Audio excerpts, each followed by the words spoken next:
और blood donation भी खूब सारे मैंने कैंप किए, लगभग सैकड़ों के 100 के आसपास मैंने कैंप किए हैं। और मेरा ऐसा विशेष मोटो यानी कि पॉलिटिक्स को लेके अभी मैंने फाइनल नहीं किया है। अनिल जी, मैं खुद भी 16 बार ब्लड डोनेट कर चुका। देखो मैं आपको बात बता दूं, हाँ, उस आदमी को ब्लड नहीं मिल पाता है तब तक वो आदमी मेरे पास करीबन चाहे उसको 20 बार फ़ोन करना पड़े, वो मेरे पास फ़ोन करता है। और तब तक मेरी जिम्मेदारी बढ़ती है कि हो पाती है।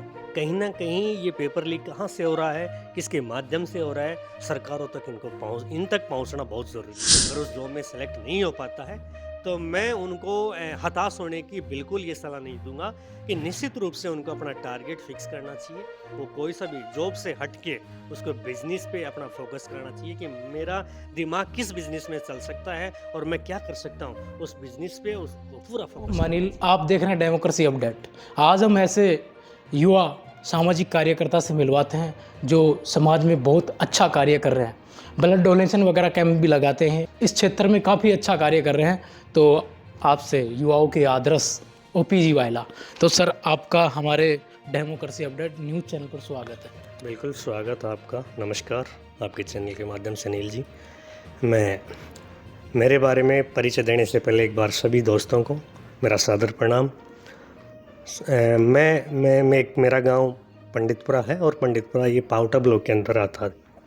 और शॉर्ट फॉर्म में मैं बात करूँ तो मुझे ओपी बायला के नाम से जानते हैं, वैसे डॉक्यूमेंट से ओम प्रकाश है मेरा पूरा नाम। और मैं लगभग पिछले 11 दिसंबर 2015 से मैं रक्तदान के क्षेत्र में काम कर रहा हूँ। और 11 दिसंबर 2015 को मैंने मेरे जीवन का पहला ब्लड कैंप, पहले पावटा में मेरी कोचिंग हुआ करती थी, उस कोचिंग में मेरे फर्स्ट डोनेशन कैंप था मेरा, और जिसमें मेरे 72 ब्लड यूनिट आई थी जी।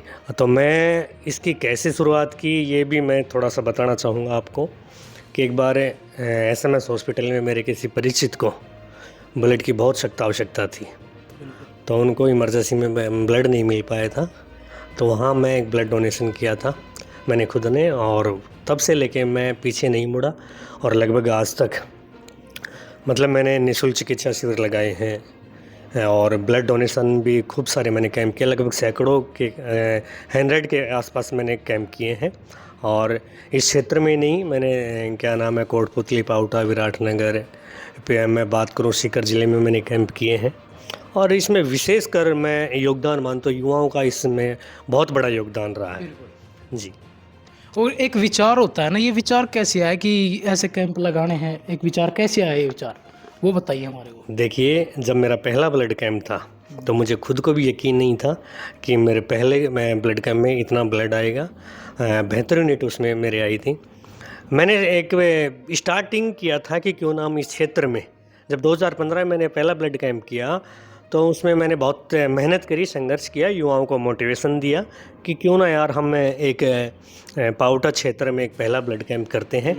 क्योंकि यहाँ ज़रूरतमंद जो होते हैं या तो हमारे कोटपुतली जाते हैं या फिर जयपुर जाते हैं, पेशेंट जो भी होते हैं, तो बेचारे बहुत ऐसे ज़रूरतमंद लोग थे जिनको समय पे ब्लड नहीं मिल पाता था।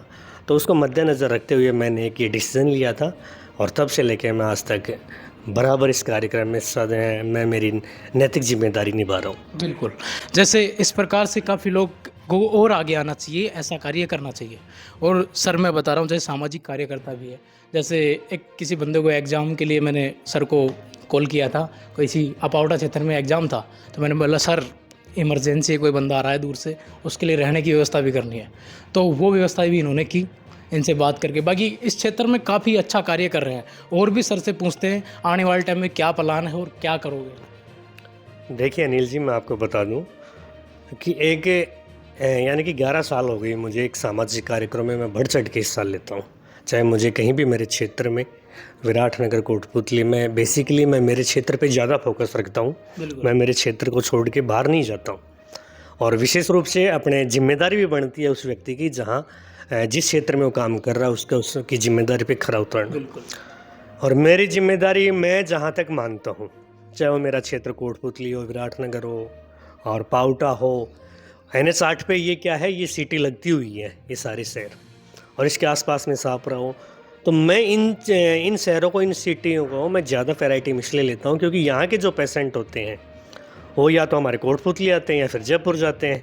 तो इन दोनों मैंने एक BDM है हमारे यहाँ हॉस्पिटल, कोट बड़ा हॉस्पिटल है, एक SMS में। तो इन दोनों टीमों को मैं जब भी मैं ब्लड कैंप करता हूँ तो दोनों टीमों को मैं बेसिकली बुलाता हूँ। और इनको जहाँ हम ब्लड कैंप करते हैं वैसे हम भी प्राइवेट ब्लड बैंक को भी बुलाते हैं, उनको भी बुलाते हैं, और सबको बारी बारी से, लगभग सभी ब्लड बैंकों को हम ब्लड हमारा स्टोरेज करने के लिए उनको देते हैं। और जब भी हमारे को ज़रूरत पड़ती है तो हम उनको फ़ोन कॉल करते हैं, तो हमारे को आधी रात में हम फ़ोन करते हैं तो हमारी मदद करते हैं वो लोग। और जैसे आप मेरा फ़ोन देखोगे आप, तो आप खुद यकीन करोगे कि यार वास्तव में आप हम पर डे का मैं ज़्यादा तो नहीं कहना चाहूँगा मैं, लेकिन 10 से 15 यूनिट डेली की मैं लोगों को बिल्कुल उपलब्ध करवाता हूँ मैं। और मेरा ऐसा विशेष मोटो यानी कि पॉलिटिक्स को लेके अभी मैंने फाइनल नहीं किया है।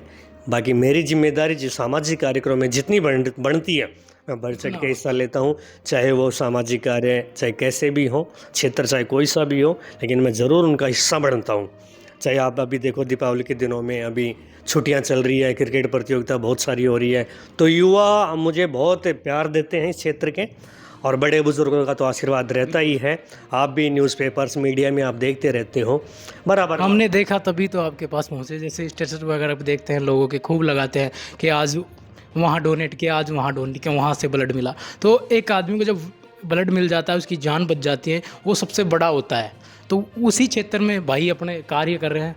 तो सर और बताइए आपके बारे में। अनिल जी, मैं खुद भी 16 बार ब्लड डोनेट कर चुका। देखो मैं आपको बात बता दूं, हाँ, और मेरे से जो साथी युवा साथी जुड़े हुए हैं, जैसे आजकल क्या है ये डेंगू वाला ज़्यादा चल रहा था, इसमें लोगों की प्लेट डाउन ज़्यादा हो रही थी, तो इसमें RDP और SDP की ज़रूरत बहुत ज़्यादा पड़ रही थी। तो हमने लड़के बुला के, हमारे साथियों को बुला के SDP भी बहुत सारी हमने डोनेट करवाई है। और वो हंसी खुशी आज वो जो मरीज़ है वो इस चपेट में आए थे, इस बीमारी के चपेट में आए थे, आज वो अपनी हंसी खुशी ज़िंदगी जी रहे हैं।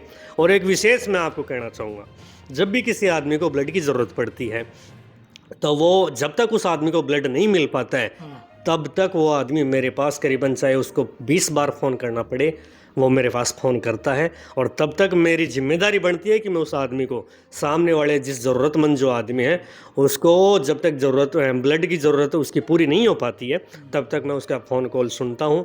और उसको मैं बिल्कुल, मेरे दिमाग में कहीं भी, चाहे मुझे अनजान फ़ोन करे चाहे जानकार फ़ोन करे, कोई भी करे, चाहे कहीं से भी करे, ये हमने देखा है। बिल्कुल मैं उसको, मेरे दिल और दिमाग में नो का तो कोई क्वेश्चन ही नहीं है। चाहे वो कोई फ़ोन करे, मैं उसको कहीं से भी एडजस्ट करना पड़े, मैं उसकी पूरी जिम्मेदारी के साथ उसका यानी कि साथ निभाता हूँ। बिल्कुल, एक ब्लड डोनेशन करना भी बहुत बड़ी बात है, और एक टीम जोड़ के जो इनके युवा साथी है जो इनका सपोर्ट करते हैं, ये भी बहुत बड़ी बात है, इनका साथ देते हैं अच्छे तरीके से। आप युवाओं के आदर्श है, आज के युवा आपको आदर्श मानते हैं। तो जो आजकल जो भर्तियों में पेपर लीक वगैरह हो जाते हैं, उस पे गवर्नमेंट से क्या कहोगे, क्या सवाल कर पाओगे कि जो आज के युवा बेरोज़गार तैयारी करता है एक बंदा खूब सालों से, और अचानक उसका पेपर लीक हो जाता है, तो कितना संघर्ष को झेलना पड़ता है। इस पे आप एक सामाजिक कार्य करता है तो आपका क्या विचार है? देखिए अनिल जी, पिछली गवर्नमेंट में भी बहुत सारे पेपर लीक हुए, और आज भी हम देख रहे हैं कि बहुत सारे पेपर लीक हो रहे हैं, और सरकार उन पे कार्रवाई भी करती है, लेकिन ठोस कार्रवाई नहीं हो पाती है। कहीं ना कहीं ये पेपर लीक कहाँ से हो रहा है, किसके माध्यम से हो रहा है, सरकारों तक इन तक पहुँचना बहुत ज़रूरी है। ऐसे नहीं कि भाई बच्चों पेपर लेके जॉब लग गया, उनको फिर आप गिरफ्तार कर रहे हो। पेपर लीक कहाँ से हो रहा है, मूल जड़ जो है उसको सरकार को वहाँ तक पहुँचना बहुत ज़रूरी है। और मैं तो कहूँगा कि आज का युवा जब तैयारी करता है अपने गांव को छोड़ के, जब शहर में पढ़ने जाता है, तो वो आपको पता होगा कि कितनी कठिनाइयों का सामना उसको करना पड़ता है, अकेला रह के किस तरीके से स्टडी करता वो। तो इन सारी परेशानियों को देखते हुए सरकारों को बहुत सारे ठोस कदम उठाने चाहिए इसमें। तो सर आप जो ब्लड डोनेशन कैंप लगाते हैं, इसमें कैसे संघर्ष किया आपने, कैसे क्या कर रहे हो? मुश्किलें भी आई होगी बहुत सारी। देखिए अनिल जी, इस कार्य में मैं कहना चाहूँगा आपको कि इतनी कठिनाई, इतना संघर्ष और इतने मेहनत मैंने किया है, आप पूछ नहीं सकते मेरे से। एक आदमी जब ब्लड के लिए फ़ोन करता है कि OP जी मुझे 2 यूनिट ब्लड चाहिए, वो आदमी जब तक उसको ब्लड नहीं मिल पाता है, करीबन मेरे पास 15 बार फ़ोन करेगा। 10 से 15 बार फ़ोन करेगा वो आदमी और आप विश्वास करो कि मैं 15 के 15 बार उस आदमी का फ़ोन उठाता हूँ। आप डेली का मेरा ये रूटीन है, मैं उसका 15 बार फ़ोन उठाता हूँ उस आदमी का और उसको जब तक ब्लड नहीं मिल पाता, मैं दिलाता हूँ, तभी रहता हूँ। दूसरी बात, मैं आप खुद मेरा फ़ोन देखोगे कितने फ़ॉरम ब्लड वाले उसमें भरे पड़े हैं। आप विश्वास करना इस पे, चाहे कोई सा ब्लड बैंक हो, किसी में भी आप ट्राई करना कि भाई ओपीजी ने आपको आज कितना फ़ोन किया, कितना ब्लड दिलाया, ये सारी डिटेल ब्लड बैंक वाले अपने पास रखते हैं। एक विचार और है सर, जैसे आज के युवा, मैं मानता हूँ कि गवर्नमेंट जो भी अच्छी चॉइस है कि कुछ और करना चाहते हैं, उनको भी आज का समाज सपोर्ट नहीं कर पाता है। तो कुछ अलग करना चाहे उसके लिए आप क्या कहोगे विचार? देखिए, बहुत सारे लड़के तैयारी करते हैं और सभी लड़के जो तैयारी करते हैं वो जॉब भी नहीं लग पाते हैं गवर्नमेंट जॉब। उनका जब जॉब नहीं लग पाते हैं तो अपना भविष्य तराशते हैं वो और भविष्य भी अलग-अलग फील्ड में जाते हैं, चाहे वो फील्ड कोई सा भी हो, बिज़नेस कोई सा भी हो। अब कई दिनों तक जो बंदा तैयारी कर रहा है, अचानक गवर्नमेंट जॉब नहीं मिल पाती, क्यों कारण है कि ये चल रहा है, पेपर लीक वगैरह हो जाते हैं, तो उस कारण बंदा कई हादसे मैंने सुने हैं कि सुसाइड तक भी कर लेता है। तो ये है कि एक बार गवर्नमेंट जॉब मिले तो ठीक है, तो उसके अलावा भी मतलब कोई विचार? देखिए, जॉब अगर लगती है तो बहुत अच्छे सौभाग्यशाली मानता हूँ मैं, जो भी आदमी गवर्नमेंट जॉब लगता है। क्योंकि कितनी कठिनाई तय करके वो आदमी जॉब लगता है। अगर फिर भी वहाँ पे अगर वो बंदा या वो जो भी भाई-बहन अगर उस जॉब में सेलेक्ट नहीं हो पाता है, तो मैं उनको हताश होने की बिल्कुल ये सलाह नहीं दूँगा कि निश्चित रूप से उनको अपना टारगेट फिक्स करना चाहिए। वो कोई सा भी जॉब से हट के उसको बिज़नेस पे अपना फ़ोकस करना चाहिए कि मेरा दिमाग किस बिज़नेस में चल सकता है और मैं क्या कर सकता हूँ, उस बिज़नेस पे उसको पूरा फ़ोकस करना चाहिए। निश्चित रूप से आपको सफलता मिलेगी। और जो आजकल दे सोशल मीडिया का दौर चल रहा है, मोबाइल ज़्यादा यूज़ करते हैं, मतलब बैठे-बैठे में 5-10 मिनट में तो यूज़ कर ही लेंगे।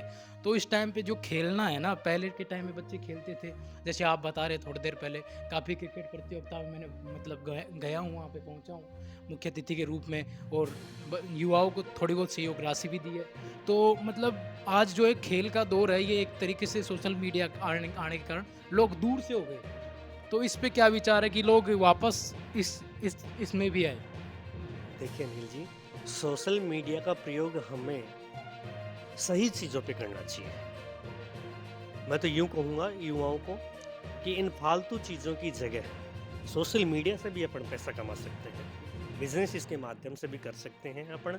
बतौर शर्तें उनकी लागू जो करते हैं वो लोग, उन पे हमारे को बिल्कुल अपना ध्यान केंद्रित करके उन शर्तों को फ़ॉलो करते हुए अपन इसका यूज़ ले सकते हैं।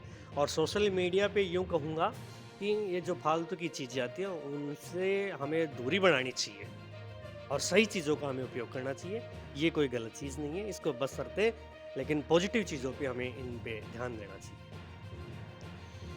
और सर मैंने एक सुना था कि आप जब शादी थी आपकी, उसी दिन किसी ने इमरजेंसी में कॉल किया। मैंने सुना था, इमरजेंसी में कॉल किया, उस टाइम भी मतलब शादी के टाइम में भी इन्होंने ब्लड डोनेशन किया, और बाकी मेरे को पूरा थोड़ा बहुत सुना है, बाकी ये बताएँगे उसमें मतलब क्या बात है?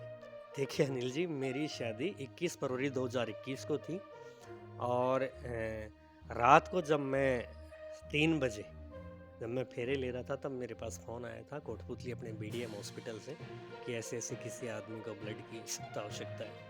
तो मैं उनको मेरा बी पॉजिटिव ब्लड ग्रुप था। तो मैंने कहा कि अभी तो मैं पहुंच नहीं पाऊंगा लेकिन आपको सुबह मैं 6-7 बजे आपके पास अवश्य पहुंच जाऊंगा। तो मैं मेरे ससुराल से विदाई लेके मैडम और मैं हम घर ना जाके हम सीधे बीडीएम कोटपुतली ब्लड बैंक में पहुंचे और हमने वहाँ पे ब्लड डोनेट किया और उस आदमी को हमने जिसको भी ज़रूरत थी उसको ब्लड उपलब्ध कराया हमने। और ठीक उसके बाद हम घर पहुँचे।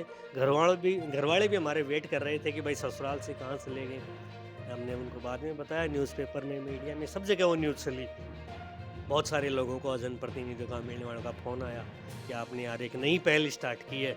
तो हमने सबका धन्यवाद भी दिया और उन्होंने हमारा आभार जताया। तो ये एक नई पहल के साथ में हमने उस दिन शादी वाले दिन नई पहल की थी। और जैसे आप ब्लड डोनेशन के बारे में तो बात कर ही रहे हैं, और मैं ये चाहूँगा कि शिक्षा के लिए भी कुछ करें, तो उसके लिए आने वाले फ्यूचर में, आने वाले टाइम में कुछ ऐसा करोगे जो मतलब युवाओं को लाभ मिले, जो पढ़ने वाले हैं, उसके ऊपर कोई विचार हो?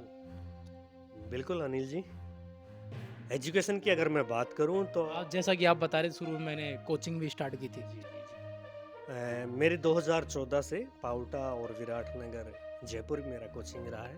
तो मैं खुद भी मेरा पॉलिटिकल सब्जेक्ट था, तो मैं भी क्लास लेता था। कोरोना जब चला तो हमने वो हमारी कोचिंग्स जो लाइब्रेरी वगैरह सबको बंद करना पड़ा।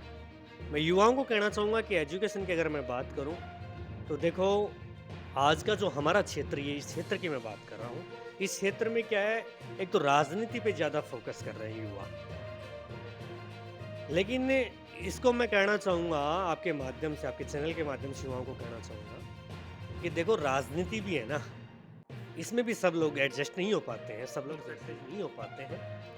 तो क्यों न हम राजनीति को कम करके हम एजुकेशन पे हमारा ज़्यादा फोकस रहे, जिसे हम एजुकेशन के माध्यम से हम पढ़ लिख के अच्छे अच्छे हम जॉब पा सकते हैं। आईआईटी की बात करूँ मैं, आईटीआई की मैं बात करूँ, मेरे पास जब भी जो भी युवा बैठते हैं, मैं सबको सलाह देता हूँ कि हर राजनीति में हर आदमी सक्सेस नहीं हो पाता है। मैंने 11 साल हो गए अनिल जी संघर्ष करते हुए, बहुत सारी कठिनाइयाँ मैंने झेली हैं, लोगों के ताने भी सुने हैं, पीठ पीछे क्या चर्चाएं करती है वो भी हमने सुना है। इन सबको मैं दरकिनार करता हूँ और मैं मेरे फोकस पे ध्यान करता हूँ। मेरा जो नैतिक जिम्मेदारी, जो सामाजिक कार्यक्रम होते हैं, उनमें मैं पूर्ण बखूबी से मैं वहाँ तक पहुँच पाता हूँ। युवाओं को कहना चाहूँगा कि आप बिल्कुल एजुकेशन पे ज़्यादा से ज़्यादा फोकस करें और अपनी तैयारी जारी रखें हमेशा के लिए। बिल्कुल, पॉलिटिक्स में जिसकी रुचि हो उसके अकॉर्डिंग जा सकता है। बाकी बता रहे हैं सर, गवर्नमेंट जॉब में कहीं पे तैयारी कर रहे हो तो तैयारी फोकस रखो, क्योंकि सोशल ये जो पॉलिटिक्स है ना, इसमें बहुत वक्त लगता है। जो सर ने 11 साल स्ट्रगल किया है, अभी भी मतलब संघर्ष ही कर रहे हैं। तो ये ओपीजी बायला थे। तो शुक्रिया, बहुत बहुत आभार, धन्यवाद। देखना चाहते हैं हर खबर, तो डेमोक्रेसी अपडेट को अपने परिवार का हिस्सा बनाएं और चाहिए चैनल पर सबसे पहले सब्सक्राइब बटन दबाएं।